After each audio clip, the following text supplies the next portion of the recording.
Hi, this is John from Premiere Pro Classes, and today's tutorial is about how to use the remix tool with music to get your music to actually reach the end of your sequence when there's not enough of it. Let me show you how it works. So here I have a random cut that I put some music underneath that doesn't really reach the end of the cut I have, and I really want to use this music.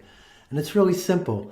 If you go to the remix tool and you go to the end of your music, click on it and drag it out to the end of your cut. What it's going to do is analyze the beats and extend the music to where you want it. Now, because it's analyzing the beats, it didn't quite reach the end of my cut. So I'm just going to drag it out a little more.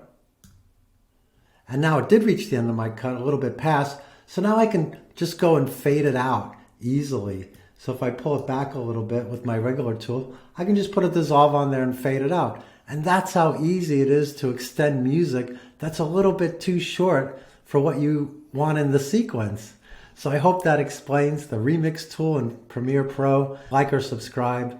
Thank you for watching. See you next time.